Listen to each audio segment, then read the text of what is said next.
Welcome, everyone, to the Modern Sacred Women's Work podcast. My name's Abby Payne, your co host, and we're excited to have conversations around what it means to be a modern woman, reconnecting with our sacred work as feminine beings, rebalancing the masculine feminine energies.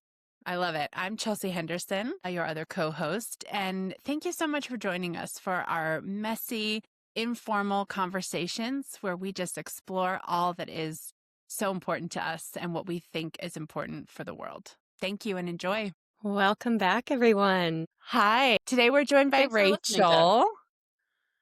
And Hi, I'm how going to you go ahead doing? and give you a brief intro. Rachel is one of my oldest friends. We've been friends since we were 5 or 6.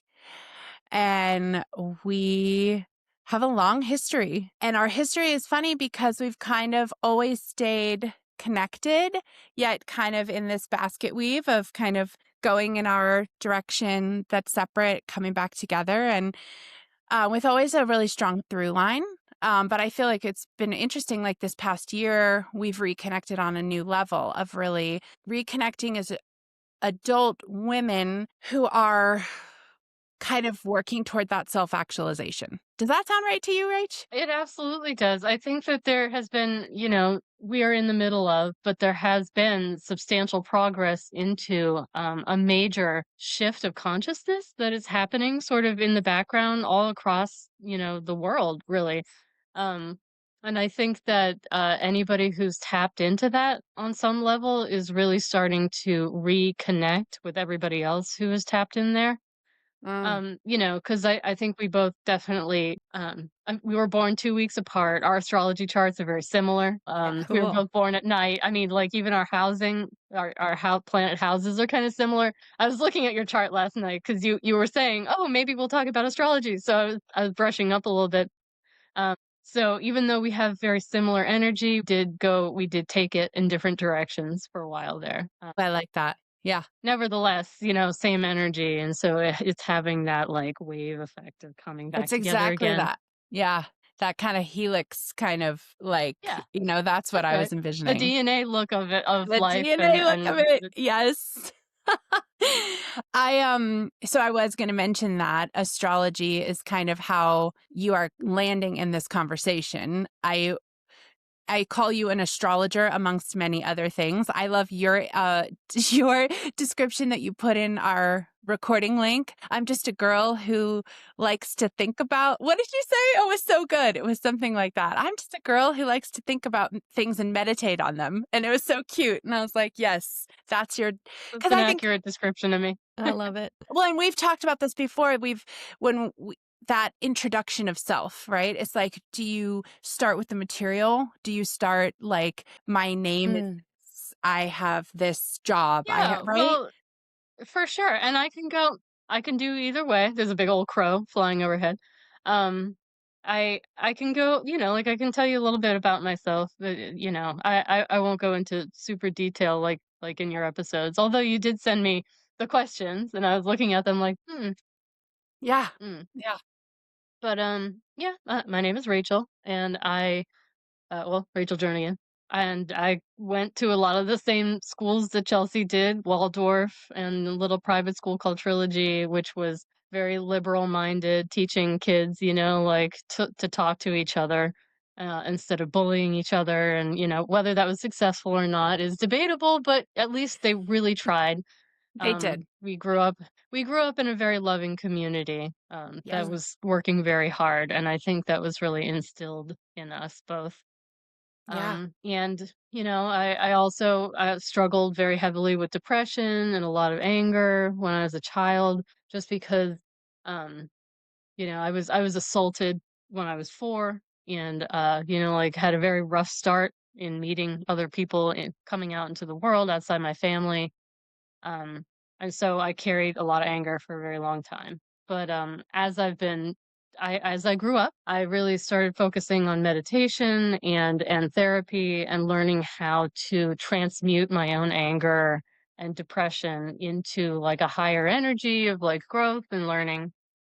And meditation was really key in that. So like, I spend 2 to 3 hours every night just, sitting in silent meditation, like, really processing all the energy for the day. really reflecting on, what I'm going through and what other people are going through. And I do a lot of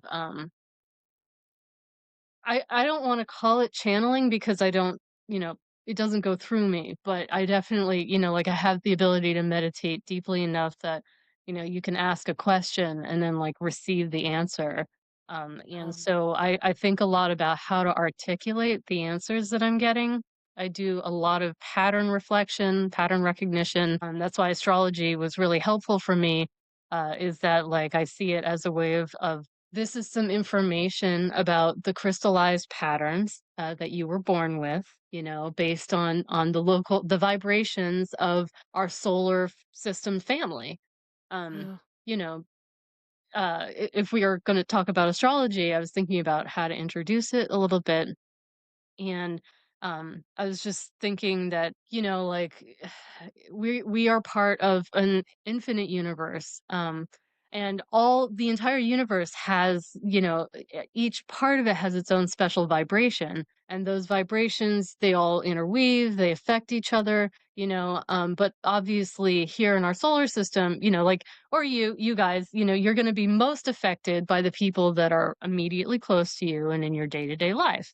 And for the people on Earth, that's going to be the vibrations and energy of the other planets in our solar system, because that energy is the most predominant and close to us. And so, uh, when you're born, like, there was a certain vibrational energy pattern in our solar system, in the universe, and here on Earth. Like, there was something, like, our consciousness unified is conscious of everything in the whole universe, but there was something about that particular pattern that your soul was very drawn to. So you almost, like, you came out of spirit so that you could focus on this particular pattern because it was of interest to you, because it was bothering you and you felt like you needed to fix it a little bit, like, there was something that you came down here to do. And the your natal chart, the chart that you're born with, is sort of a reflection of the moment you fell to earth. The moment you came out of heaven and were like, this is what I am here to either work with or play inside or help or change. So, um as things progress through your life, like, the different vibrations will interact with that in a certain way, because you can sort of think of yourself as like a little crystallized version of that moment. And then, Mm. like, so some vibrations are going to just go right through you because they weren't relevant to your pattern, and some of them are going to be like, whoa, like, this is hitting me so deeply, when other people are like, "Psh, why?" Because it's not for them. It's for you and your pattern. So, when I look at astrology, I like to think of it as vibrations, and how those vibrations are interacting with each other. So that's my kind of, I have a very spiritual, vibrational, that's how I approach astrology. And I have found it very helpful for me in learning how to loosen my pattern's grip over my psyche, because, I mean, ultimately, Mm. knowing yourself is about learning how to, honor who you are, but also recognize that's not all that you are. You are, in fact, consciousness on the whole. And you're just, this is kind of like your mask. And that's one of the points that people always call the rising sign in astrology. That's your mask, and you have your sun sign, which Oh. is kind of your purpose, and then you have your moon sign, which is sort of your emotional heart center. And then these energies kind of synthesize together. You have your Mercury, which is how you tend to think, and your Venus, which is how you tend to feel also. But it's more like how you relate to others. It's a little more external than the moon, which is very private. Hmm. And so Wow. on and so forth. So all these different things represent different areas of your psyche, and they're also kind of aligned with the chakras. So, like, Mm. you feel that Mars energy down in your solar plexus and your stomach, whereas you feel Venus and the moon up here, and Mercury and Uranus is like up here. So you have this kind of you can learn a lot about the patterns of your body and psyche, and then, like, how the external is going to interact with that. And then just learning to recognize like, hey, this is a pattern that you're, like, and it's important. That's what you're here for. But also it doesn't have to be like a life or death thing, like, oh my God, I'm having a Mm. Saturn transit, I'm having a Pluto transit, like, oh, it's so hard. And it is, but it's also, that you will survive because you are in fact the consciousness that is behind Mm. it and everywhere else. Okay.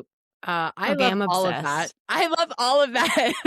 that that was incredibly eloquent and helpful. I've never heard astrology delivered to me in that way, and I Same. love it. I have to ask, can you talk to us a little bit starting out about your sign and how you've used that? Because I'm really inspired by your journey Mhm. with it, and that actually inspired me to ask you to help me understand my journey with it a little more. So can you tell us like your Absolutely. sign and how that has Sure. worked for you? Yeah, my astrology chart is it's really intense. I actually posted it on a community one time and they were like, "Oh my God, how do you manage that energy?" Holy shit. Because I have, Wow. yeah, so I'll just start with the basics. I'm an Aquarius, so like I'm actually I have this like very head centered. It's hard for me to know where to start with this because I always want to I'm go right sure. to the whole systems. So Right. Love it. but I'll try to be just with myself here to start with. I'm an Aquarius, so it makes me kind of like different. Like Aquarians are the outliers. Like most cancers are very involved with the subconscious and the family identity and the tribe and like it is ruled by the moon, so it's very emotional and energetic and like loose boundaries. Aquarius is more like, an asteroid that's whizzing through the solar system. They're not here to stay. They just have their mission. They're here to do something strange, to change something, to rearrange something a little bit, and then they're gone. Um, and then on the other hand, my moon is in Virgo, which is it's about service to others. It's an earth sign. It's very much like, I'm here to help you clean up the mess. I'm here to take care of you.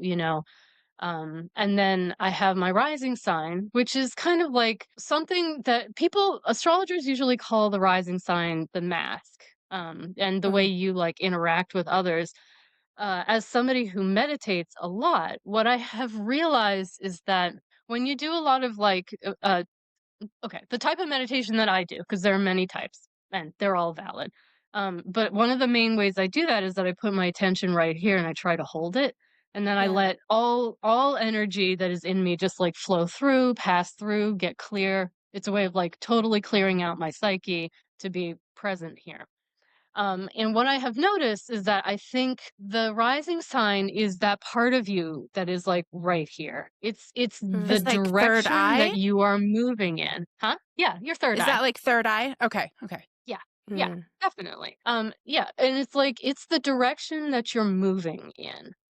So like mine is in Scorpio, which is about change and transformation. So my mission, the way I approach all people, the way I interact with the world is like what needs to be transformed here? Like what is an old Mhm. pattern that is really holding people back?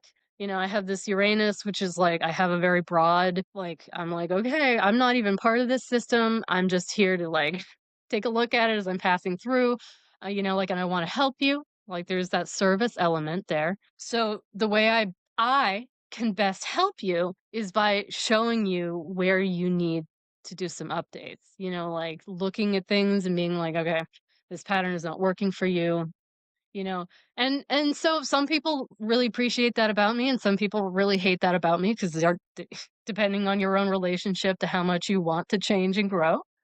um Sorry, my cats are running around all under my feet. um but Cats are welcome. they We We love love the the vibe. cats. Yeah. absolutely. But they essentially, that's kind of, the energy that I come in with, which doesn't sound too intense, but then I also have like this aspect which is Pluto conjunct Mars in Scorpio, which is just like boom, boom, boom. And then Pluto is my soul dispositor, which means that basically every other energy in my chart, including my identity and my emotions and my mind and my heart and everything that goes together, they are all under the direct control of, again, my Pluto, which is in a very prominent place in its own sign. So it's just this Wow. heavy, heavy, like transformational energy. And so very a lot of themes of like death and rebirth, rebirth over and over again. Wow. um and so my chart, who I am as a person, is extremely psychologically rich, but also kind of raw, and Yeah. unmanageable. And like I'm here, I always think of myself as like a kamikaze individual. Like, okay, well, I'm here to die. Let's get it done, kind of situation.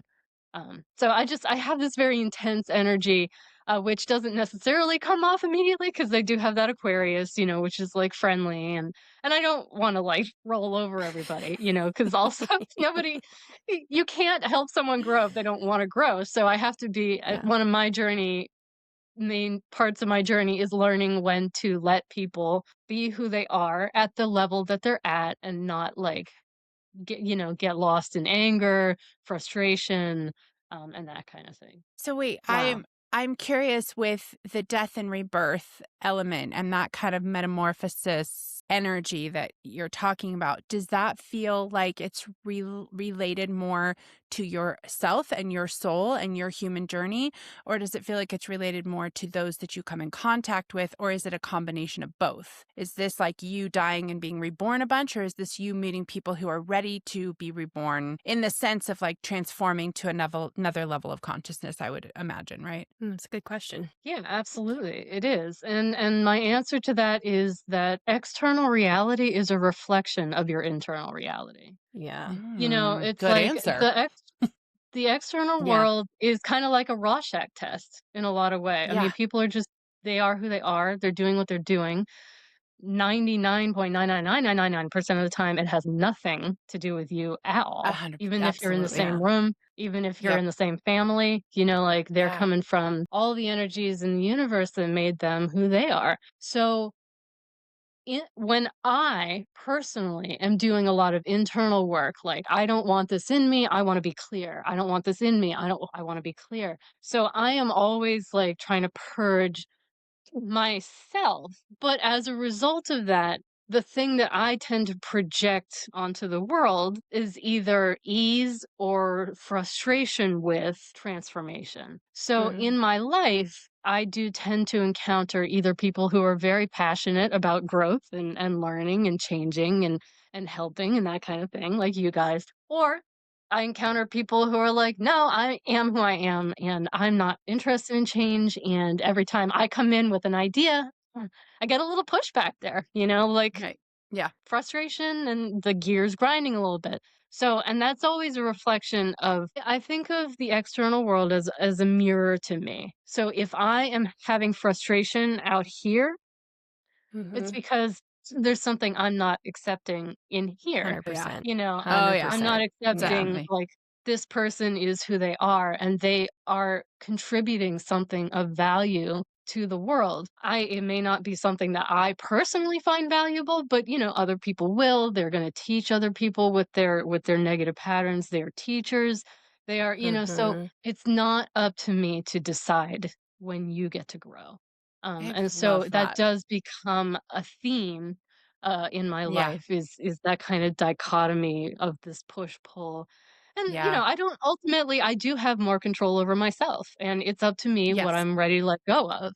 So I try to keep the focus inside, Yeah. and then that helps me when I come out into the world and I meet wonderful people, and I say, okay, I honor your journey. Oh, Wow. I'm It is inspired by amazing how that. that it is amazing how that internal lens just so affects the what we see on the outside. Sometimes even just as simple as like a moment or a breath or me just catching myself and like, whoa, I'm all caught up in scarcity and fear and the world's not safe. And if I can just catch that and release it or take a breath or whatever, the whole day Yeah, changes. The whole coming place coming changes. The back to city yourself. changes. Yeah, Yeah. Mhm. like because God is in here. And you have access to it, but there's a lot of fear usually between you and them, and you and your true inner self. So the more fear that you're able to process and let go of, the more easy it is to just come back in and be like, Oh, deep breath. I'm still God. Yeah, You know, like I gave I'm myself a still challenge. here. I'm playing a challenging game because I wanted to get better at transmuting my own energy, and I'm Mm. good. Yeah. It is a Yeah. practice. I like that. The getting better part. I feel like I've talked about this several times in this space, but the human element is really is very um present for me. And that for me in the space that I'm at right now, and it might just be that I'm still early on in my journey. I don't know. And like journey feels No, like I mean, so I would heavy. not say But that. You guys are making this podcast.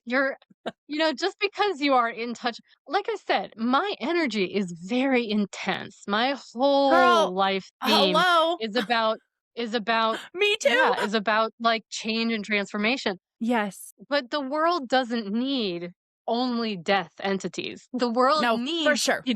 the people who are here who are like, hey, I understand what it's like to be human Oh because my God. Yeah. the I love majority that. of people in this world are humans. I Like they're love going to that. Yes. relate to the things that you're saying so Yeah. much more clearly than the things that I'm like, so have you died today? Like your energy is going to naturally be so much more conducive to conversation and like learning and Okay. relating. But here's the thing that I think is really interesting is that I really am inspired by you so many times, always, because I get so frustrated with the messiness of the human part of the codependence. Like I'm really trying to heal that. I want interdependence, like healthy Mm-hmm. interdependence. Like, there's a lot of folks in my life who mentor me in that space, and I feel so grateful. Like just the hearing that that's really where humans are at our best is when we're interdependent on one another. We are not isolated individualists. That's not actually real to our species, right? And I love that. But then I feel like what has been so present in my ancestry so far, my lineage to this point, and in my own life up to date has been codependence. Really, it's more that like I am sensitive enough to see what you want on an emotional Mm-hmm. level, even though you're not savvy enough to know it or say it. So I'm going to perform to that, right? And that feels icky, and it feels like a waste of energy because it hasn't actually healed. It's harmed more than it's healed for me in my Mm-hmm. experience. So it's like I love this idea of knowing thyself so much, and that to me does feel like it's a newer part of my journey. It's uncharted, it's scary for sure, going in there and being like, who are you? I'm going to pick at this. I'm going to get in there and I'm going to sit into it, right? Like I'm really into that kind of like the sitting into it part to really own it and embrace like my soul's journey. But I don't feel like I have that clarity as much because I do I am well, and I don't even know if that's true, but there's a connection to the human aspect of it. I mean, before we started recording, I was talking to you guys about that of like there's this Yeah. inevitable bitterness for me after the holidays. I love the holidays. I had so much fun. I love all of it. But it is so hard to be the mom, the adult, the grown up in the room during something like the holidays because you have to make it all happen. And when we were kids, it happened for us. So I'm at this Mm-hmm. part of stepping into adulthood in a way that is like a little bit kind of shitty, where I'm like, God, oh, really? The only way this happens is if I make it happen? Like, that's so Yeah. hard. And so, like, I'm trying to kind of hold it all, and Mhm. that's so interesting to me. I'm inspired. I kind of want to be more like you in that way of just like, Well, how do I just be I in will me? say, yeah, no, I completely understand what you're talking about. I think everybody would. And I would say this is something that I tell myself regularly. This is not something that I have internalized either. I'm still really struggling with this. Is I am God, I am all things, but Rachel is not. Rachel is just one pixel on the screen. So it's like Yeah. you can tap back into that energy. You can reach into the infinite wellspring of energy that is inside of you. But even with access to that, like you will have to acknowledge Chelsea is who she is, and Mm-hmm. she's not responsible for running the whole world. You know, like Yeah. That is Yeah. that is the interdependent part of everything. Because I have to tell myself, I'm like, "Well, if I'm God, then why can't I just change it?" Like, why can't I just will it? Why can't I just influence the world and manipulate it and, Yes. like, control it? And, Yes, absolutely. like, why can't I just, like, with the power of my own passion, Yeah. inspire everybody to get in the Christmas spirit and Yeah. fricking pull their weight, you And know? pull their weight without having But to be then told.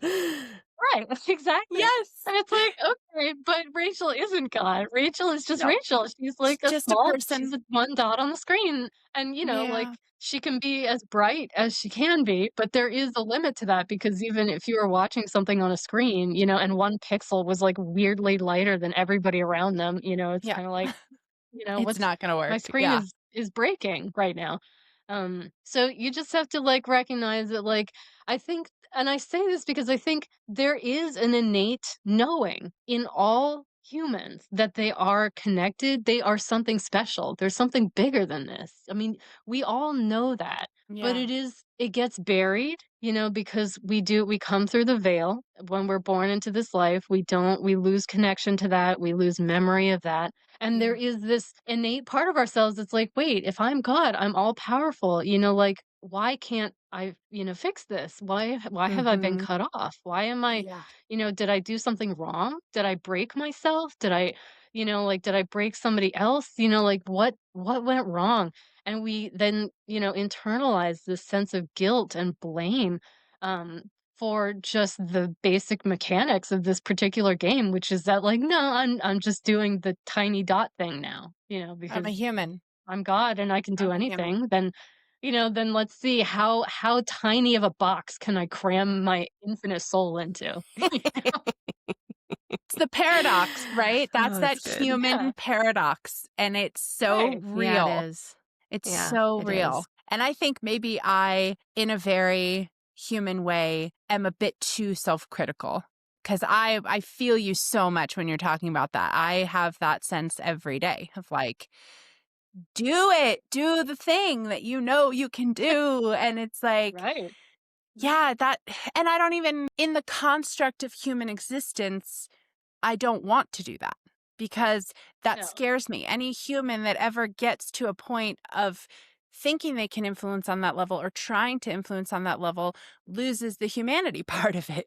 And then it becomes an issue, That's interesting. right? You Like it don't becomes a have to. control. You don't have to because you can be like Thich Nhat Hanh. You can Mm, be like Gandhi. You can remember because I also think here in the West, like especially sensitive people like us who are tuned into the vibration, we look at people like Trump and Musk, and we're like, I don't want to be that person. So we right. deny our own power there.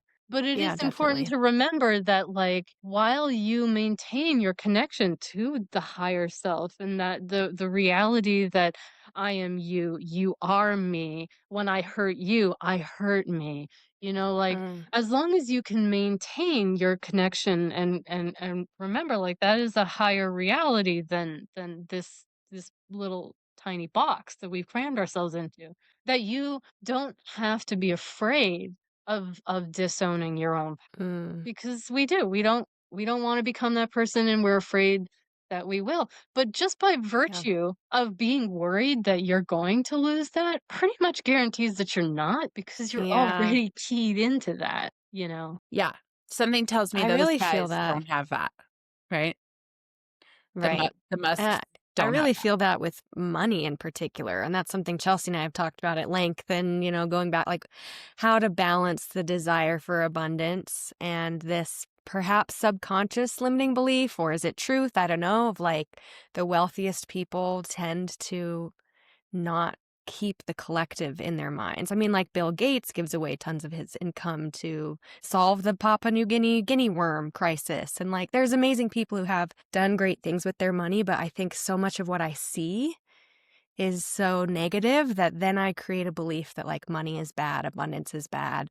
And then Absolutely. there's people like Thich Nhat Hanh, Mother Teresa, these figures who give of themselves so much. They're so unattached to the material world. Mm, Like Thich Nhat Hanh had he had two robes his whole time. And there's something that draws me there of like, true abundance to me feels like it's a lot of detachment. And so I vacillate between like wanting to have a house and, like these things that are the American dream, and then also wanting to have none of it and be so unattached from it all that like it just passes through me. Yeah, I think that humanity in particular, because of the nature of our reality, we tend to think it's this or that, when in Mm-hmm. truth it's this and that. I I mean, if love that. you are God and you have everything, everything is your birthright. But, Mm, so it's like denying yourself these things when it's something that you really, that you're drawn to. I mean, imagine that God was like, okay, we can't have Elon Musk ever again, and it's like that would be incomplete Yeah. because if you are infinite and you want to experience infinity, then you have to be willing to go into some really dark places because the infinity stretches into the dark, mm, Oh, and that's something yes. that I think that we struggle with because we do yeah, recognize like, okay, but the dark is also you're hurting yourself. I'm hurting myself by going yeah, and spending a lot of time there, but but it's I think important to just remember that like, okay, the darkness can be there and the lightness can be there. And, like money can be here and spirituality can be here. Abundance yeah, can be here and truth and love and peace, like they are all always here. And then it mm, comes back to sort of what I was saying about life is a projection of your own psyche. So if you spend a lot of time mhm, think in anger and selfishness, then you're going to see a lot of anger and selfishness in the world. But if you the more time you spend thinking, "Oh my god, there is also love in the world. There's joy, there's yeah, abundance," then you're gonna see abundance in your own life, and it may not necessarily be a plethora of money, but it will be like, "Oh my god, but I always have a friend who has a couch, and I always have a yeah, friend who knows, how to put me in contact with somebody that I need." Like abundance yeah, comes in so many forms that yeah. like you don't have to exclude any particular one of them. They are all welcome. Hmm, I love that. I think that's when you good. were talking, what was coming up for me is like Abby and I met in this women's group here. And we did a lot of exploration. And this was not new to me, but it was cool to do it through the lens that the women of this community were doing it through. But it's the kind of ownership around the feminine energy, right? Being born in female bodies, we typically hold more of the female energy, right? And then embracing that kind of rebalancing the scales that a lot of us are trying to kind of participate in terms of energies, right? And a lot of what was reminded in that space to us was that, women have a lot of darkness, that actually necessary for the whole.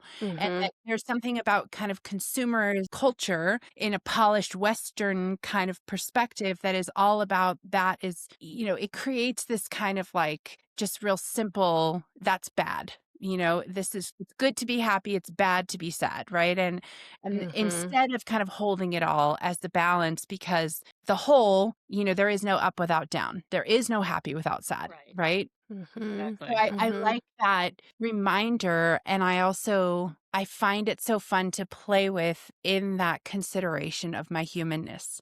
Because when I'm in this Mhm. space with you two, I feel that like, that elevation, right? I'm like, oh yeah, my spirit is vibrating. That's my higher self. But then I like go out into the world and I'm just a human. Like I get irritable. yeah, I am not very nice a lot of the time. And that is 100%. yeah, And that is 100% based on the fact that I'm not fully there is a lot of that creeping up into my life of just the self-doubt, the self-hate, the legacy of that, the legacy of remembering my great-grandmother, you know, just being so oppressed, never getting to be herself. The mhm, the legacy of my mother, knowing in on some level her life would be short and she had to perform at a level that would meet everybody's expectations. Like there's a something there that makes it hard for me to always be fully in love with myself, And so that place, I resonate with the Donald Trumps of the world sometimes, where I'm like, you know what? Yeah, I hate everybody too, because I hate me in this moment. And that's just where it's Yeah. Right. coming from. So it's like, I have those moments of self-love. I really am working on being my own Yeah. mother in that sense, stepping into the mother energy, because I want to bring that to the world. That feels like it is my purpose, to bring that mother energy to anybody that I come in contact with. But it really does have Definitely. to resonate from within. And there are days when I just can't access that as much. And so it's so interesting to talk about that kind of multifacetedness of being human and being spirit and being part of the infinite, because the infinite does hold it all. And it's a good Mhm. reminder for the human. Like, the human me is like, Yeah. well, God damn it, wake up and be happy and be a good wife and be a good mother and be a good person and don't ever I upset don't think anybody. you need to, yeah, but that kind of judgment doesn't help you. It I doesn't mean, help. I again, like, know. I know. I Yeah. think that real unity is in learning how to be like, hey, I'm angry. I'm a That's a human. valid response, and it's a thing that Yeah. exists in the universe, and it should be honored. I love that. And it's just another step toward that consciousness for me. It's just that reminder. It's that marriage of the And spirit just and the like we were human. saying, it's this and that. So, I Yeah. mean, you are Absolutely. Yeah. human and God, not human or God, so Absolutely. it is like just learning how to be like, okay, like I'm so little right now. And you'll be like, but I'm also big right now. And then giving yourself what you need, give yourself a Yes. hug instead of like, how dare you fall Yeah. down, like Stern talking be like, to. yeah, no, you're so small. You're so Yeah. small. That's like so scary. Like, You're one of of billions. course. Yeah, Yeah. think about Also here. how you would talk to your own son, like, "Hey, you're small and you don't know what's going on." Like, that's a valid way to feel right now. It's okay. Yeah. I also love how even just you were like, I get the Donald Trumps sometimes. And I feel like Yeah, I hear like compassion and absolutely. empathy behind that, because there's been so many times in my life where I will so judge someone and then I will be that person. Oh my God. Yeah, Like, Yes. I will so it's judge the mirrored. person. The Getting off the outside is a flight the other reflection day. of the truth of you, I was getting off and of it a may not flight the even be other a day and I was personal like, reflection. Sorry. yeah. No, that's okay. I was just to give an example, I was getting off of a flight 2 days ago, and for the first time, I don't ever pick seats or pay for seats, but I got 4th row. And I was like, whoa, like I'm always usually like in the back because I never pay for a seat. And I was 4th row. I was like, sweet, I'm going to get out like early. I'm going to get home early or whatever. I was really excited about it and like got so excited that as soon as they let us stand, I like grabbed my backpack and I was like, I just want to like go. I don't even want to wait for the, people ahead of me. And people are filing out and I kind of get a window. I'm like, I'm just going to sneak past. And this guy blocked me and was like, what the fuck are you doing? And I was like, what? And the woman next to him was an elderly woman. And he was like, come on, Patricia, everybody just wait a second. And was like, yeah, I got you, girl. And like helped her get her bag, helped her hobble forward. And then he was like, fuck all those people. They're not just going to fly past you. And I was like, I I just wanted to get off the plane. And I've been on the other side where I see people do that. And I'm the one sitting and I'm like, the fuck they think they're doing? We have a process here. You file out by row. Can't just smooth past, but then I do it.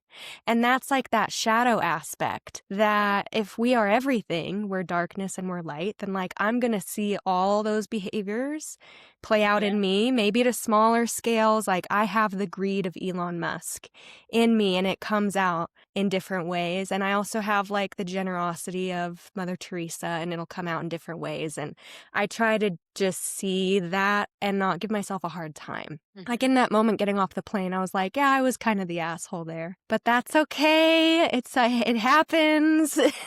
We all have it all within us. And Like it's and not going to help me honestly, to beat myself there up. is something truly beautiful in every time you read an "Am I the asshole?" post where they reply and they're like, "I was the asshole," because that's growth.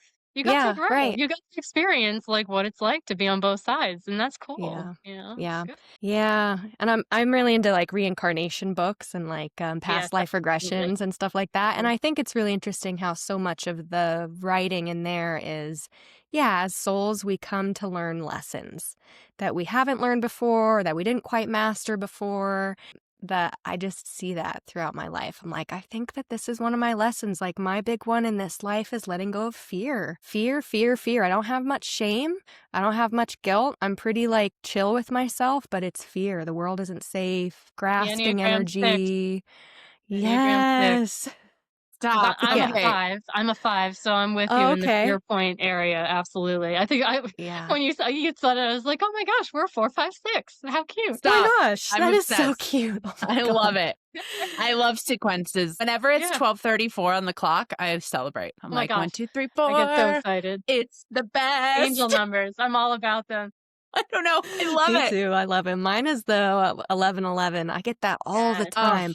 I was yes. walking and my heartbeat on my Apple Watch was 111 and I screenshotted it. Stop. That's Yeah. amazing. Oh my I gosh. was also feeling really good at that time. So I was like, oh, I'm in the You were in frequency. flow.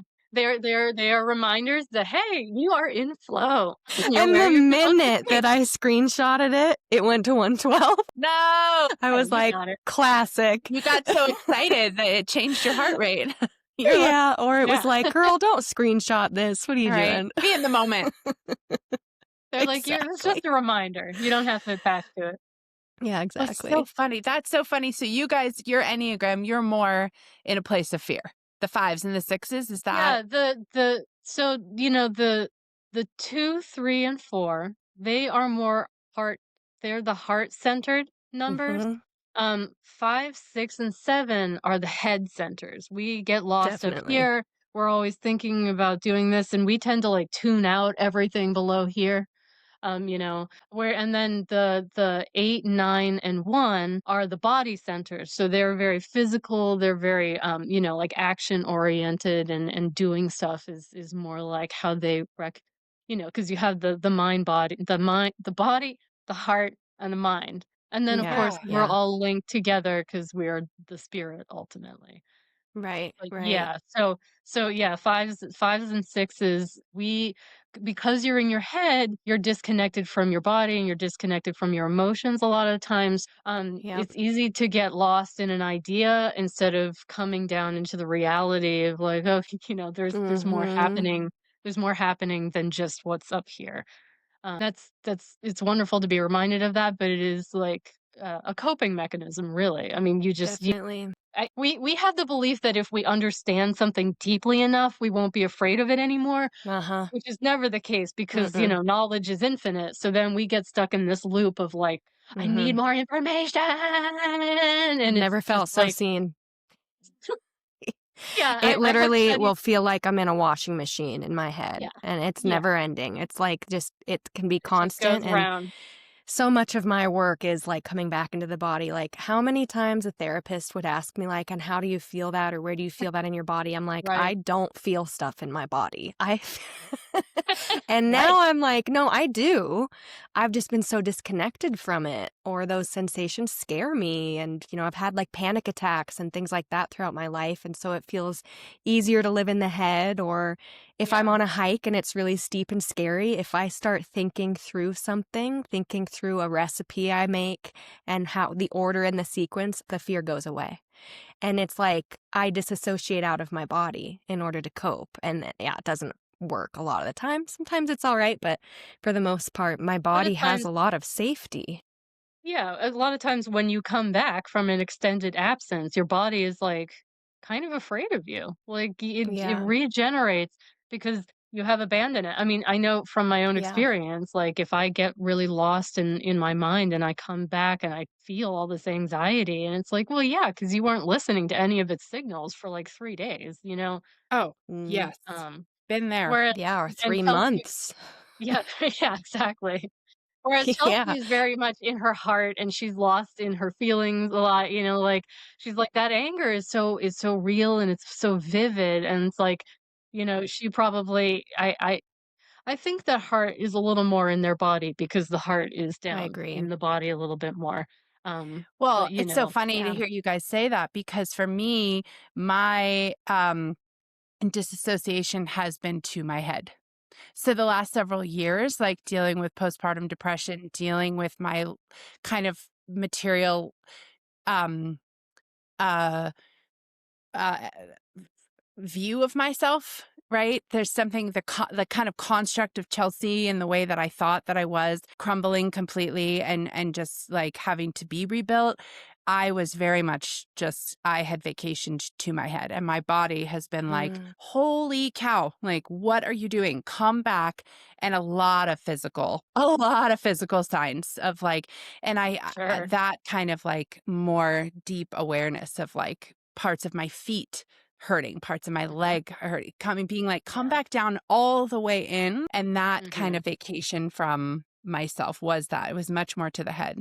Like I feel like the Yeah. last few years have been spent in a lot of rumination where I never really did that before. I didn't care to do that And you know before. what? I love that because I also think as Hmm. much as I have taken many, many panels for the Enneagram, obviously you can see I'm pretty well versed in that along with Yes, astrology. But very. it's important to remember not to get too attached to any of those patterns because the truth Yeah. is that there is a lot more happening in there than just those patterns. You Absolutely. know, so Yeah. So it's like true. you're right. I mean, it's not to say that people that are heart centered can't get lost in their head. It's not to say that, you know, like I always used to argue with the woman that taught the Enneagram to me because she would be like, well, fives are all in their head. And it's like, yeah, I have a four wing. So I am a little more emotional. But, you Yeah. know, my argument was always like, "No, I am acutely aware of how many feelings are in here at all Yeah. times," you know? So, Yeah. Yeah. you know, the Enneagram is wonderful because it does teach you it draws awareness to, like, these are some behavioral patterns that do tend to reoccur in your life, you know? And the more you But dig into also, it, yeah, you're like, I have a wing, and then I go this way when I'm unhealthy, this I way have a when I'm growing. You're subtype like, and oh, so I'm the whole circle. right, And we all are. absolutely. Well, yeah, 'cause this is the beautiful thing Yeah. about the Enneagram is that you do. You Yeah. move between the different numbers depending on if you're stressed out or if you're in a good place or and those kind of things. And it's just important to remember like you are in fact a whole systems. It's just that you again, your pixel is more Right. oriented towards Just what you this kind tend of toward. display. Yep. Yeah, exactly. But that's not to say that it again, it's not this or that. It's this and 100%. And But it's funny because you guys are talking and it's like you're saying you don't have a lot of shame and guilt. I'm like, oh, fuck. I'm all shame and guilt. It's just like mhm. that's the whole thing. But then the shame leads me to the fear, right? And the shame. So we all kind of get to the same places, but Yeah, we like can all it dance is definitely. the thing around. that we tend toward. So Mhm. I find, but Yeah. I think that's the great thing about Enneagram, human design, astrology. It gives us these kind of like roadmaps to give us anchor points to like, oh, yeah, okay, this is really where I kind of stem from. And to your point, Rachel, which Mhm. I love this point, I think this could be the point of like everything we talk about always. It's definitely the and, the either or. It just is not. To me, it feels like it's always about the and also. That's Well, the and life that's gonna experience, be the point of separation. You know, Donald Trump lives in a heavy, heavy place of this or that, right? and not this and And that, he you seems to know? suffer So, I quite mean a bit. So, well, of course, because, I mean, if you're seeing anger and hostility out in the world all the time, then that's probably because you're full of anger and hostility. Yeah. That's And so not true. that's not a judgment thing, that's more of a, "I'm so sorry that oh my your God, yes. mother, you know, your father did not nurture you." It was Yeah. kind of because you were talking about that, um Unloved babies.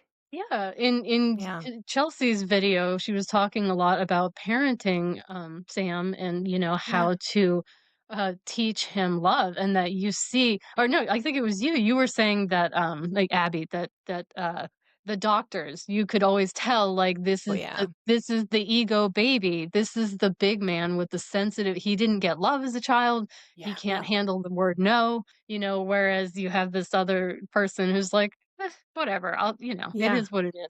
You know, and you Yeah. know that like, okay, that person probably was nurtured. They were probably allowed to make a mistake, Yeah. which Mhm. I'm sure that, Mhm. you know, like somebody who So cannot true. admit that they've ever made one mistake in their entire life, they must have God. gotten some pretty harsh Oh, yeah. responses to making mistakes as a child, Absolutely. Yeah. you know, and Absolutely. But so then that Yeah. I think that is so fascinating because that to me feels like the human overlay. Like while we're having this conversation, I'm almost envisioning this as like, those old, like back in school before they had digital projection and they had those like light projectors that and Yeah, you could lay the overlay. That's what this feels like Yeah. to me. It's like the spirit consciousness, the human overlay. And then we have all these other overlays. And, because I've been thinking about this a lot with astrology, Rachel, is like, to me, I find it because there was one particular skeptic I was talking to recently at an event who I mentioned something about astrology, and she was like, what a naive thing to think that the placement of the planets at the time of your birth has anything to do with anything. And I was like,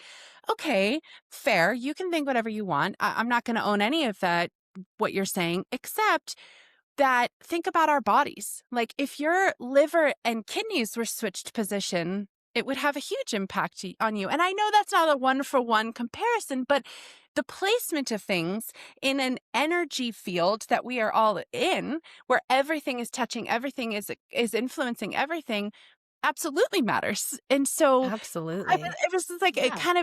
it felt Well, I like a mean, very I think a lot of people forget that like their ideas about reality came from their own experiences. right, right, right. Yeah, Like, Yeah, why do you think that? Well, because this happened. Okay, right, well, what if something else had happened? right, right. Yeah. mhm, You would think mhm. differently? I also Like, okay, wonder, I'm curious your thoughts, Rachel. Like, are a lot of people, maybe they know just enough about their astrology or astrology to be dangerous? Not dangerous, but like that saying where it's like, oh, that's so Cancer of me. And you're probably like, well, what's your moon? What's your rising? Where's your Pluto? Where's your Venus? Like, it's not, I see a lot of people kind of treating astrology that way, where they just know their main sign and they're like, they filter everything through that. I'm a Cancer. And then other people on the other side will be like, what a bunch of hooey, because it's not representing the whole thing. There's just so much more to astrology than I ever realized that I'm learning. I'm like, wow, it's more than I'm a Cancer. And what's my internal world versus my external? Like, I'm a Cancer moon and a Cancer sun, or a double Cancer. So, like, oh, that's going to be different. yeah, I think that it depends on how you're viewing it again, because I think it's like there are those people. And you see this in every aspect of life where it's like, okay, this person didn't know anything about astrology. And then this person came along and was like, You are such a Capricorn, blah, blah, blah, blah, blah. And they're like, hey, fuck off. You don't know me. Right. Exactly. And they're left with this It feels too negative small. impression of astrology. Huh. But again, this person, if they're judging the entire field of astrology by one interaction, then that's indicative of something that's happening, a way of thinking in this person. This person is obviously like, I'm not interested in learning more. I'm not interested in going further with this. And, this person was in the same thing. Like, this person is reducing this person to just Hmm. their traits, it'd be Yeah. like, oh, she's such an Enneagram 5, sh- and it's like, well, Right.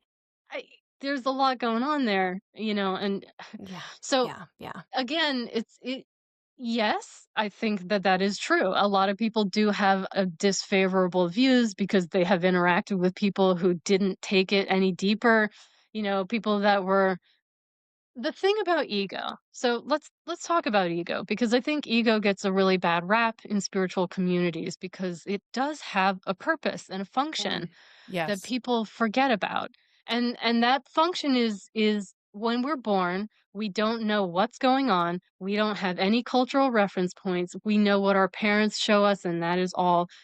It is big, it is dark, it is scary, it is confusing, and so, when you're a child, you need to be able to latch on to things.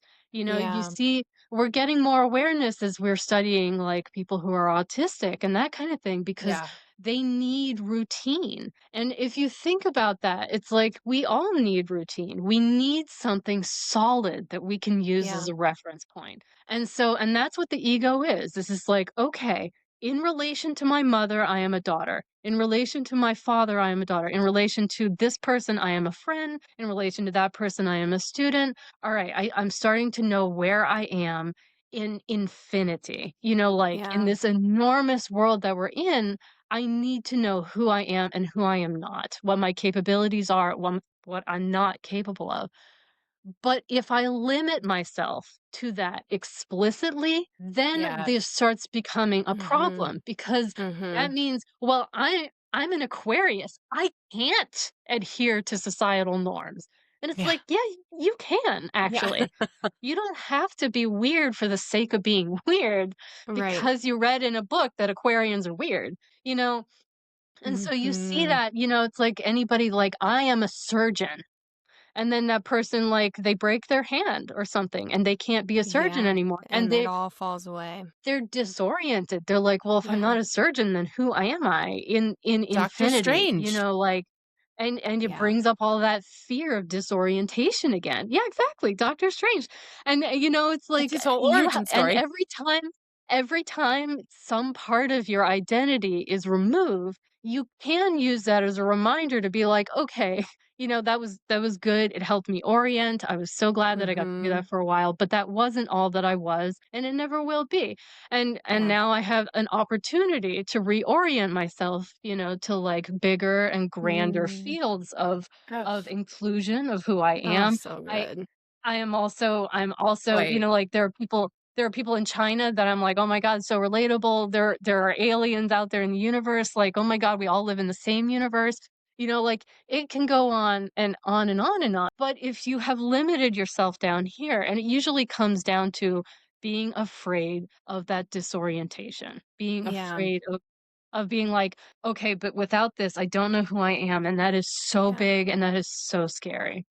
And Yeah. that usually is linked to, did your family tell you, "Hey, you may not know who you are, but you're safe." Yeah.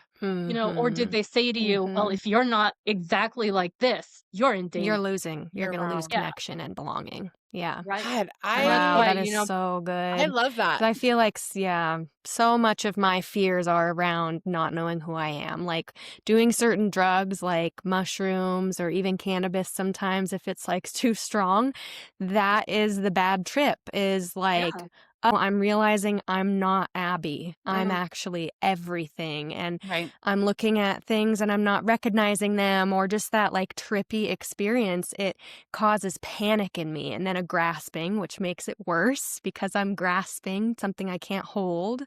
And that for a lot of ways, like I can tend to avoid drugs and things like that because I would rather just be in control and feel like I know who I am and I don't want any questioning because it's really scary.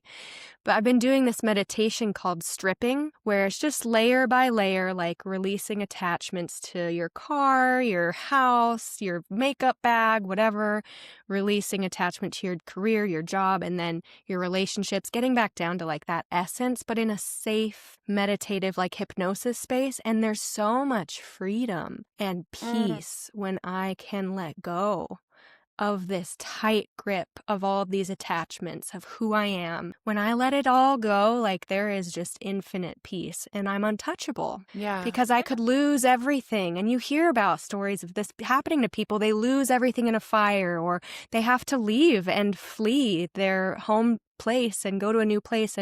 And this can happen, but there's like a freedom in knowing that like I am safe internally and all this other stuff on the outside is not something to be attached to necessarily. Mm, So much Yeah, freedom there. absolutely. That's what I'm kind of And learning.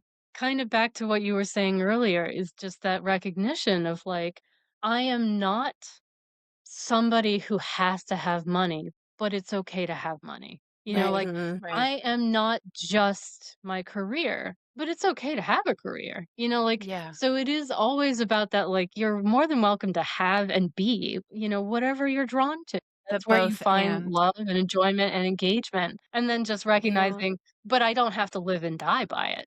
And having, That's but then exactly Yeah. it. then Yeah. you can have your cake and your freedom too, and Right. it's just like, "Ah, I'm That's infinite," That exactly it. that's so Yeah. okay because when you guys are talking, like I first of all, ego as anchor is incredibly powerful. And I love that you brought that up. I think for a long time in my Yeah, it's 20s, so I good. had therapists who wanted to talk about the death of the ego, and they weren't quite able to get into the nuance of the fact that, like, that's an aspect. It's not the whole thing. And so there was a long time where I felt like my ego was the enemy. And in the last decade, I've really come to love and respect that aspect of me. That Chelsea, who is the ego, has kept me safe in so many ways and has, to your point, Yeah. given me a point to come back to hold on to, because it's like being at sea.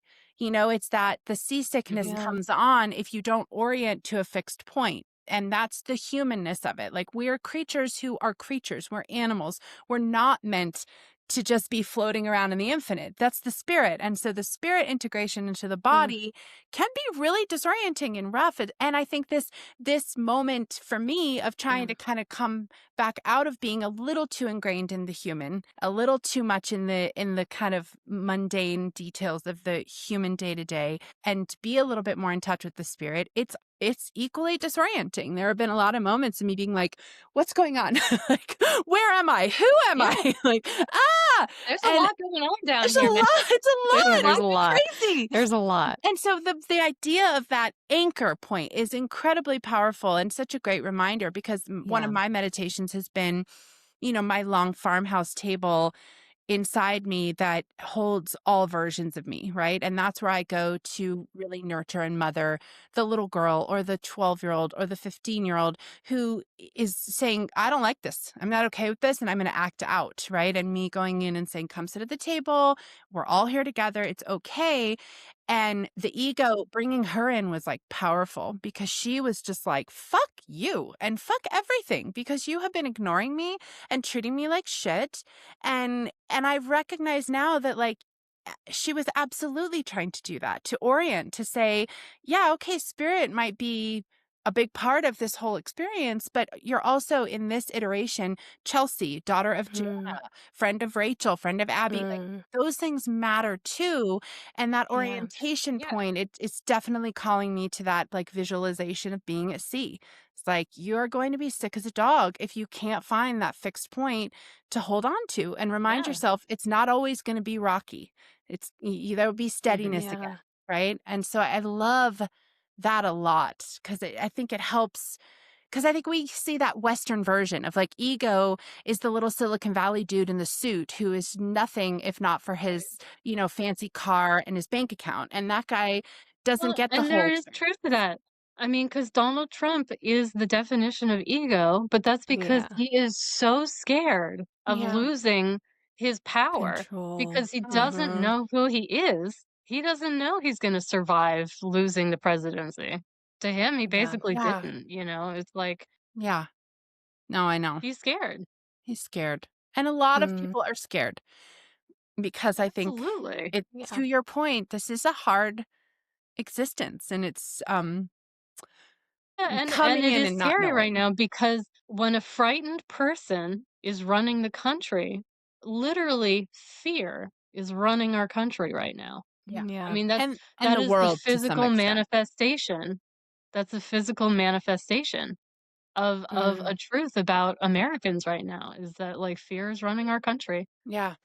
and Well, we and need, Yeah. also you you know. talked about the reductive element, right? There is something I got really schooled in that recently, about the power that I have in energetic space holding, right? Like, that's a big part of my purpose here, is to not feel guilt about what I have, rather than sit in that space with gratitude and hold it Mhm. for the collective, right? And this Yeah. idea that I was, like, feeling sorry for every unhoused person that I saw and apologizing to them was actually, like, adding to the burden that they may or may not be carrying. And the reductive element that you're talking about is so important, of me just looking at them and seeing this and only that, right? And then I think that's a big part of what's happening kind of in on a social political level around the world right now, is we're having a really hard time seeing the whole picture of every human, because Mhm. we are animals and we have animal brains, and evolutionarily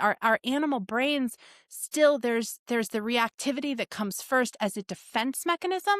But now that we're past that societally, we're not necessarily always having to be on guard, then we turn it towards something else. So then I'm just reducing every person I see of like I was watching a video of a guy building like a house in the rainforest. I love those videos where they build houses with like one axe and like, Yeah, so and I good. love it. And he had like a blue flags thing on his backpack. And I was like, my Uh-huh. brain just did the whole thing. I was like, oh God, here's this guy, like MAGA nightmare, like blah, blah. And it was like, I don't know anything about this guy. Like, that could be a hand-me-down backpack for all I know. Like, it doesn't, and also who cares? Like, maybe that is his political priority. It doesn't mean that he's not also a very nuanced human being.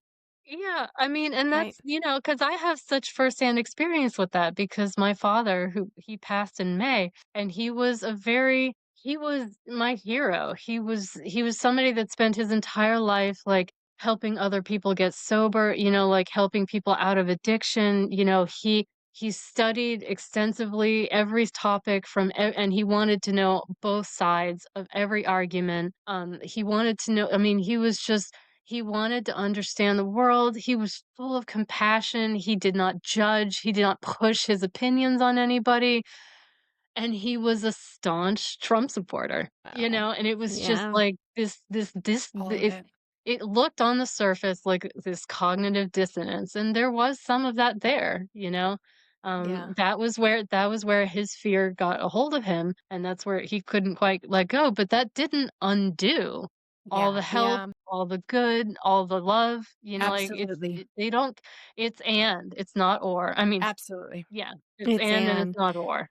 I love it. And I think that ego attachment too, because like my parents are Trump supporters, but their whole thing is that they're very pro-life. They're very against abortion and that whole thing. And my mom had an abortion in the 70s, one of the first ones, and it was a very traumatizing, horrific experience. She wasn't prepared for it. I mean, there was no counseling before or after, anything like that.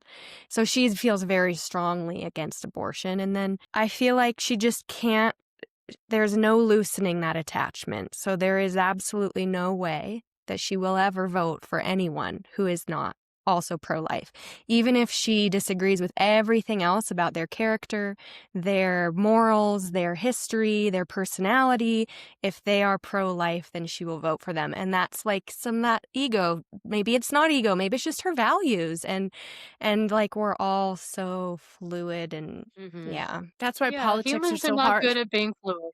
Huh? And that's where politics can be a little bit manipulative And because it's they know that people care challenging. deeply about things. And Yeah. so they're like, if we just tell everybody that we are this, then we're definitely going to get these voters because they care a lot about that. Right. And it can just be so manipulative. It's so hard to navigate two choices, an entire Well, nation. yeah. And then we divide people up into right versus left. And Not a that's good just system. not It's It's not not a a good a good good system. system. system. It doesn't It's speak not a good to system.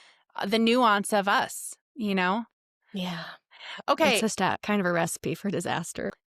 So, okay. So then our perspective in this podcast is that kind of the feminine energy, right? And the feminine energy, and you and I have had this conversation, and it's always illuminating the feminine energy, not at the expense of the masculine energy, but the feminine energy in balance, and knowing that each of us has masculine and feminine in us, and the collective has masculine and feminine in us. And for a long time, given male bodies in positions of power, many of us see there's a imbalance in the energies as a collective right now, right? And politics might be a great example of that. The political structure that we live in was designed and created exclusively by men for men.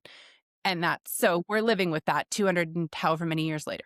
So I'm curious about some of these things.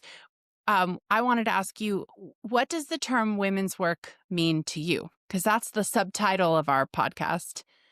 And Sure. I'm curious from your perspective. Women's work. Okay.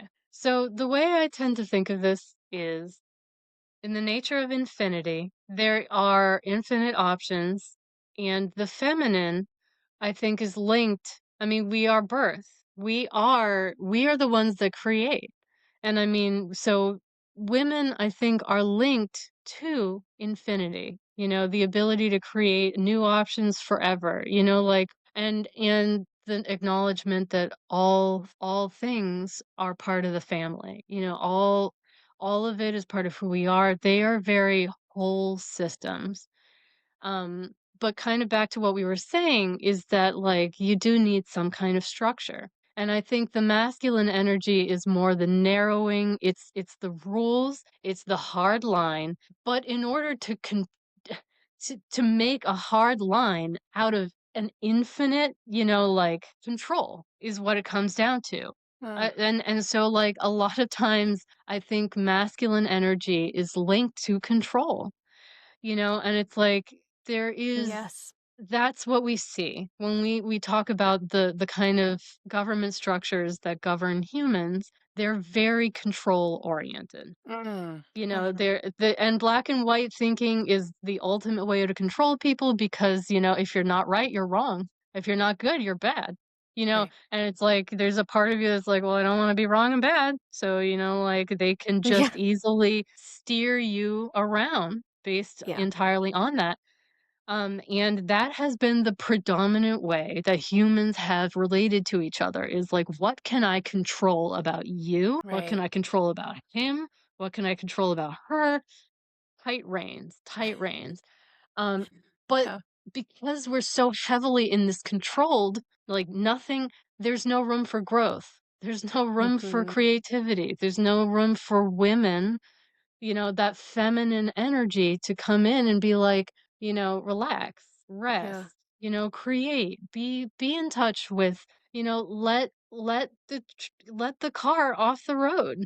Right. Like it doesn't Yeah. always have to be this incredibly controlled thing. So when I think about women's work, I tend to think of loosening control, loosening boundaries, loosening up a little bit so that people have the room to breathe, to remember who they are, to put down the ego and step back a little bit. And I think at least it's not to say that masculine energy can't help and control, because you do need structure for those things, otherwise you're freewheeling through Right. infinity.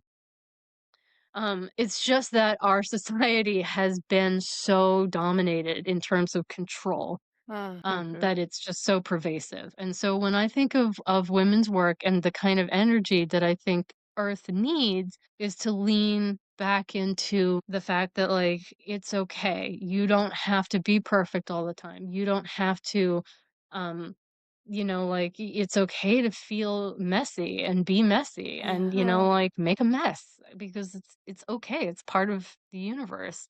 You're Uh, not going to control infinity. Ultimately, you're just not gonna do it, Um, so when I think of women's work, that's what I tend to think of is just this desperate need to come back, and maybe to swing in the other direction for a little while of being like, mhm. gender is not a thing, Right. that's a control mechanism. Okay, well, and it is a thing, but maybe we need to spend some time really breaking those barriers down. Right. Yeah. Maybe it doesn't have We to be have such a thing. they've become an issue of control and not actual Absolutely. expression of infinity.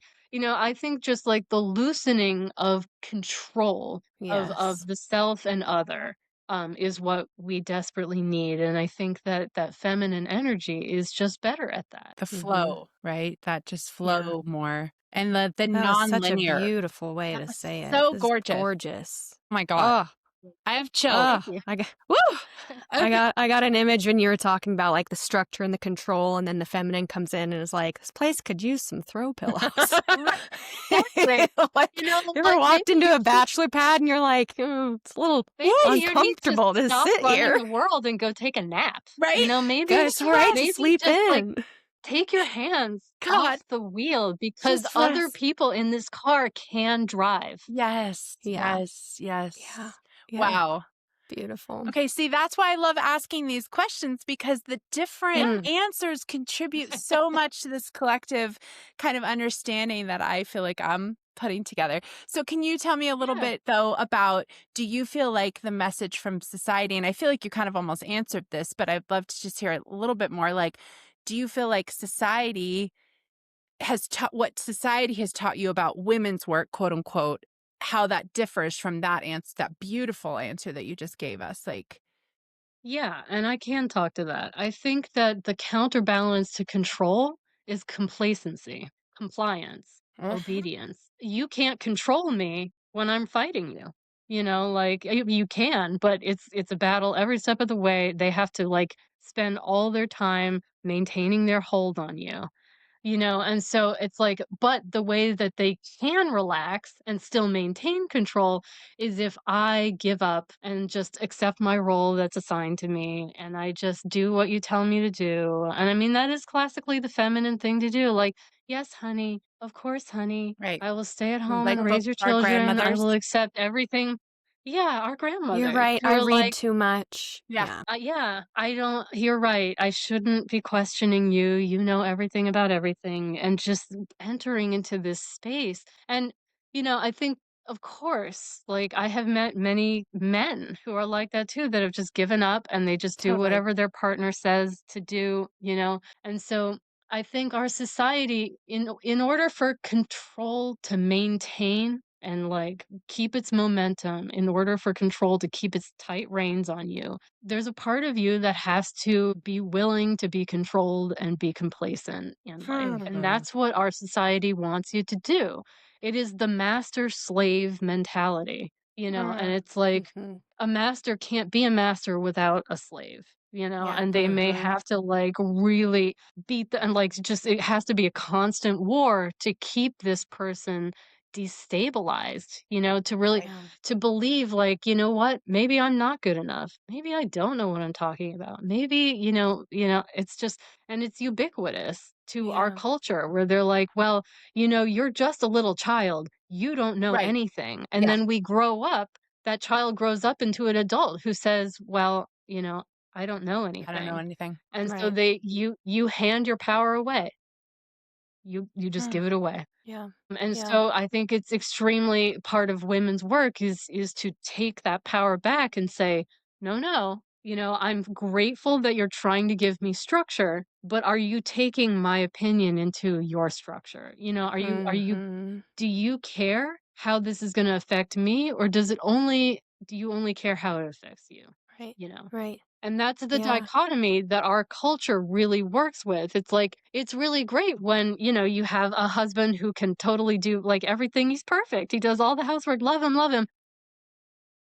But also, like, is he doing the housework that you want? I mean, like, Chelsea, Yeah. here's Christmas. It's Yeah. like that is that dichotomy where it's like, Yep. I am spending all this time giving you what you want, but Right. you aren't returning the favor and asking Yeah. what I want, You don't see what you me. can do to help me. Yeah. You know? Mm-hmm. So it's like, again, our Absolutely. culture is not good at teaching people how to check in with others How to see because each it's Yeah. about other. controlling others. Yes. Yeah. Yes. Yeah. No, I love that Wow. so much because I think that is the thing. That is exactly what I was saying in that moment. It's just that like I have a more innate gift to see people even when they're not asking for it or expressing that. You're more And feminine. You're yes, generally absolutely. female. And it's just part of You have my that energy. absolutely. And it's also just part of what my spirit, it's just that it's part of what I came here for, right? And it has been a bumpy Mm-hmm. landing for me in my human experience to not be resentful that not everybody has that. And even to understand that not everybody has that and then accept, right? And the idea of reciprocity for me has been as a growing kind of an energy, a growing definition of like, okay, so then reciprocity isn't the tit for tat that I think I thought it was as a young person. But then now, what is it? What does that look like in a way that feels generous all the way around? If my husband, for example, isn't gifted in that same way, or gifted might not even be the word, but if that's not something that he has or brings to the table to see, but is very able to deliver when I ask, then what's that happy medium? Because I'm not always good at asking, right? So it's that Yeah. that Yeah. balance of all of us Yeah, being who we are and absolutely. seeing each other for who we are, right? And that has been huge. Women in our culture are not taught to tell people what Yeah, they need. absolutely. Yeah. We're not taught Right. that. Yeah. That's not a I, skill that we are generally given. Oh my God. yeah. Yes. That reminds me of the conversation Chelsea and I had. I don't think, no, we haven't released this episode yet, but around like, what does it look like to be a leader or even the leader Right. in your home if you're a little more inclined that way, or one of the leaders, or just see yourself as equal. And Yeah. yeah, even if it's like, hey, let's sit down and plan out all the Christmas tasks, what you will do and what I will do, because if your partner is the type of person that they'll do it, they just need to be given the list, then like, let's make the fucking list. But Right. women are told Absolutely. through society like that's being a leader, and that's not your Right. role. Right. Your role is Right. to serve. Right. And so then Right. we're kind of waiting for the man to give us some direction, but they're like, no, give me the direction. It's like, oh, like we're both leaders Yeah. here. And And that's a great thing to mention is just the fact that this dichotomy is just as unfair to men also in a weird way. 100%. Mhm, You know, And like it's mhm. not it just looks like, men. well, you're driving the car, it's Right. your fault. But No. in reality, they're like, well, but I didn't know where I was driving either. And I needed more feedback, but I wasn't allowed to ask. Well, You know, and like, in my Yeah. situation, the structure that my husband brings, because he definitely is that more masculine, more linear, he gets way too rigid and way too brittle and is not able to care for himself and be kind to himself if the balance of energy isn't brought there. So no, you're absolutely right. And I think, I mean, I have said that multiple times. I'll say it multiple times. This is definitely not men and women. This is masculine and feminine right. Right. Right. energy. Because I Yeah, have a sister Right. who has more absolutely. masculine energy than me, right? She's not a man. She's very much a woman. She's pregnant right now. Like, it's not that, but it's that linear thinking versus the kind of more free flowing thinking. And there is this balance point where, like, there's a lot of times where she'll bring a structure into something that I hadn't even thought of. And it's so helpful. But there are also times where I have to Yeah. be like, excuse me, like, you're putting your barriers on me. And I don't appreciate that. Like, I am not a linear thinker and it's not wrong. Right. It's just not the same materials It's just you're in. different. It's different. Yeah. Yeah, So Yeah. absolutely. I think that's really important. Okay. So we're at the end here. So as a finisher, Sure. Rach, can you please tell us from your perspective? I have heard a lot from the astrological perspective that 2026, 2024, there was a lot of planetary stuff going on that made 2025 a real pivotal year, and that 2026 has a lot in store for us from that energetic kind of place. What do you think of that, and how does that resonate for you? So, okay. Last year and kind of, yeah, I think it must be. So last year and this year, uh, Pluto moved into Aquarius. Um, so this did happen last year. It's fully in Aquarius now, but I feel like it's still worth mentioning because we're really at the beginning of this transit, which is going to run through somewhere in the late 2030s, I think. Wow. Um, and basically that particular transit, Pluto is is the slowest moving thing that we track in astrology, really. Well, main planetary influence, you know, it got downgraded, et cetera, et cetera. But Pluto represents the subconscious power dynamics and collective movements in terms of society. So it's considered to be like a generational influence, and because it's so slow moving and it rules the death and rebirth process, um, when it changes signs, it usually means that, like, okay, there's something that needs to die and be reborn in this particular energy sphere. So we're coming out of the Capricorn, Pluto and Capricorn, which was kind of about really highlighting the fact that our political systems, our societal structures are not healthy in the way that Mm. we, you know, kind of hoped that they were. And we saw a lot of like government discord amongst populaces against governments, and historically we're doing way better than we kind of have in a very long time. I mean, but we are at a very pivotal point where we are kind of recognizing like things need to change in terms of government. And as it moves into Aquarius, that is more a the broad social atmosphere. And Aquarius also rules like um from what it has been described to me is that it will also rule the environment. Well, I Mm. think over the next 10 to 20 years, somewhere in there, we are going to see even more environmental shifts, like bigger changes until we really start changing the way we interact with the environment. Mm. And that may come to a head. Like I think over the next 10 to 20 years, we're really going to see these are the effects, these are the consequences of not having a healthy way of relating to to our environment. And so I think that that's going to be an issue. Neptune this year, Neptune is moving into Aries, and it's got a very dissolving influence. It's about loosening borders. It's about reaching into the spiritual realms. Um, the fact that it is now moving into Aries, it's in its own element. Neptune has been in Pisces, and Pisces is ruled by Neptune. So it's been very much in its own element. And now it's moving into a very foreign element because Aries is about like action and getting stuff done in a physical way. And Neptune is kind of the antithesis of that in a lot of ways, which is like keep it dreamy, don't do anything particularly clear about it. So I think that we're going to see a lot more action in the next, I think this goes through 2039 is what I have here on the paper.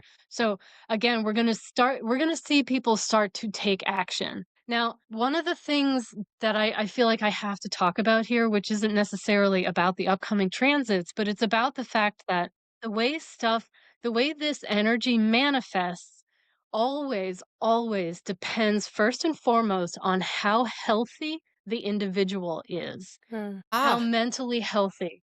All transits, the way a transit will manifest in reality usually has to do with how far in the person experiencing it can take things. So if you think of it like a spectrum where it's like this is totally external to me, it's not me, I didn't do it, you did it, it's all you, I had no control over it, total disownment, like so when that happens, a Neptune transit will probably come as like somebody outside of you taking things from you, somebody dying, losing your job, like, so it's like, and it was totally out of your hands. You couldn't do anything because you completely disown the energy. Whereas if you can take it in and be like, okay, well, you could take it into your physical body because there's generally a hierarchy. You have the physical, the emotional, the mental, the spiritual, and then the whole. So if you can take it all the way into your body, sometimes Neptune will manifest as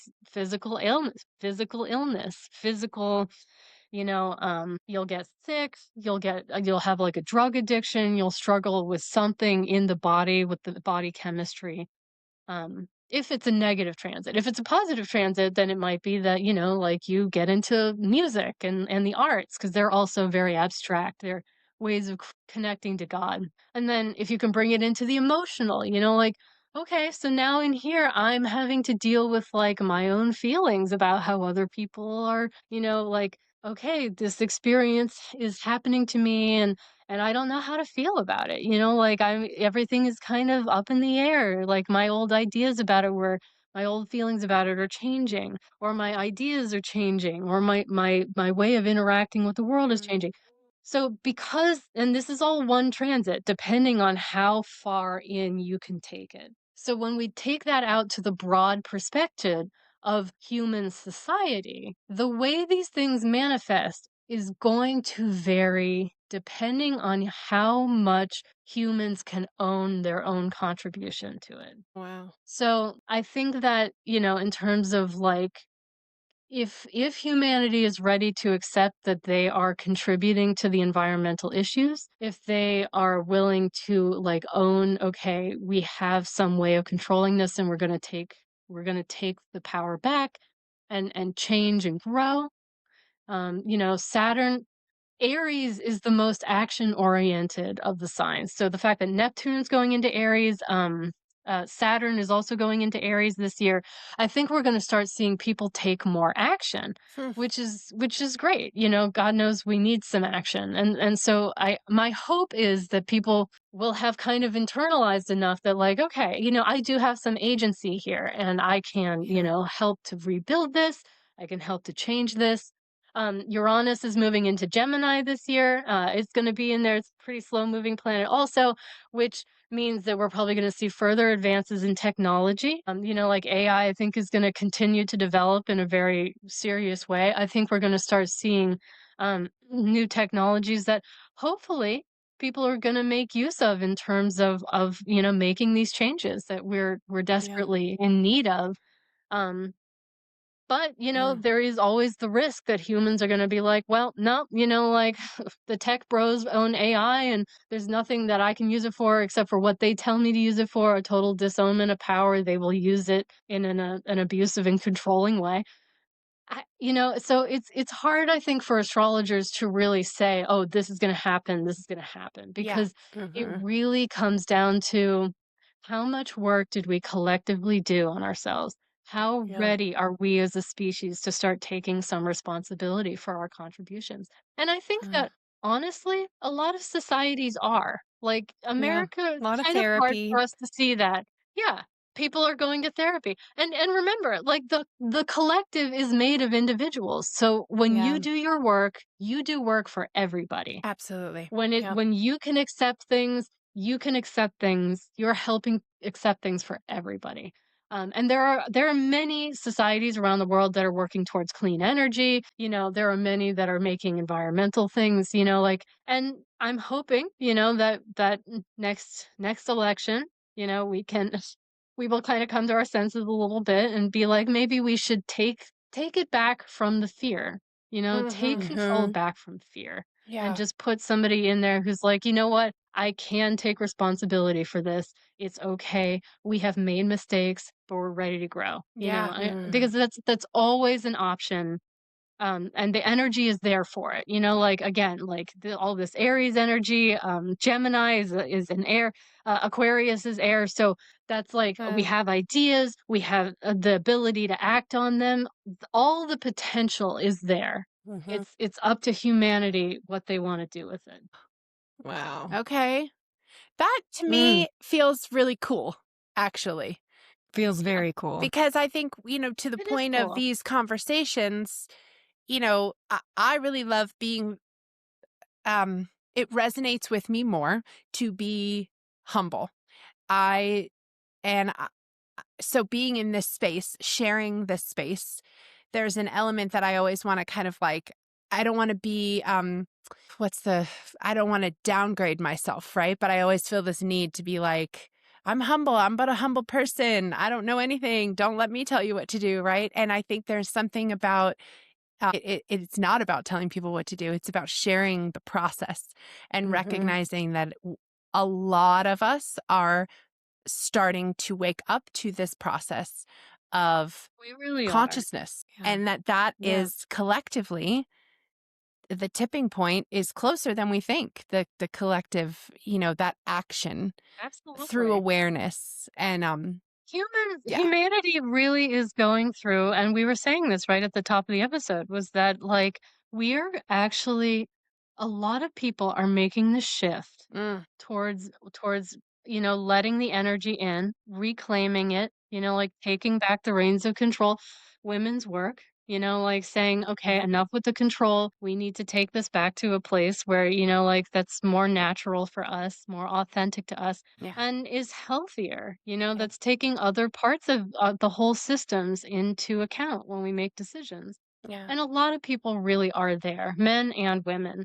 Um, absolutely. Mhm. like it's funny, the majority the every single man I have ever met, and maybe this is just a reflection of the inner work that I have done.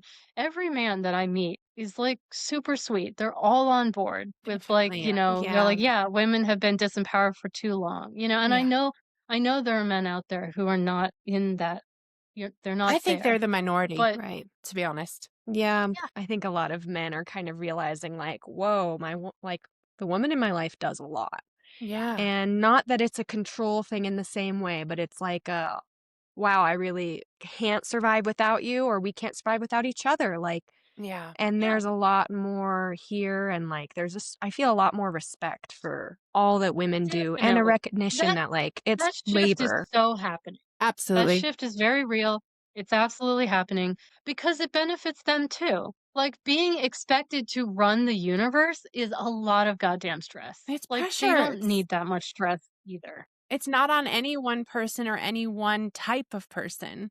I think there's also a Definitely. growing awareness around the importance of these intangibles that have not been held high in material culture, and that are starting, that the arts, the creativity, the flow state is a part of keeping ourselves healthy and resilient collectively and Yes. individually. And so there is this idea of like, oh yes, my female counterpart does a lot, because we're starting to recognize that importance of that energy and the space being held there. So there's, a lot of Definitely. recognition around like it's not all tangible. The contributions, and Yeah. they're all very valid and important, male, female, and everything in between and on either side. Well, and because Yeah. it's a reflection of humanity starting to turn inward, Yeah, because Absolutely.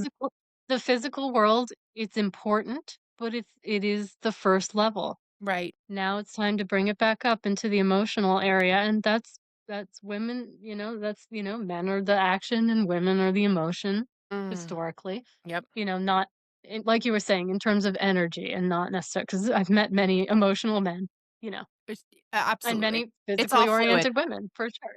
Yes. Yeah, yeah. It Yeah. is. It's very feminine. So fluid. So whichever side you want to be on, like as long as you're really contributing and bringing in the other energy, Yeah. then I think things will be moving forward. We'll be moving in, and we'll be moving in a healthier direction. Wow. Okay. Well, Rachel, Fascinating. thank you so much. Your eloquence Thank and you. wisdom are incredibly inspiring to me, always. And Hey, anytime you guys want to meet and chat and like yeah, record, I love this. It's very meaningful to me to just be able to talk to you guys. If nobody ever watches this except for us, who cares? I'm better for it, and I'm I I feel the feel grateful. that same way way. I too. feel so blessed that this is how I get to spend my Friday. Oh my gosh, me Yeah, too. right. And thank you This both is the for work sharing too, the just having space. the talks. Yes. Yes, yes, yes, yes, Absolutely. yes.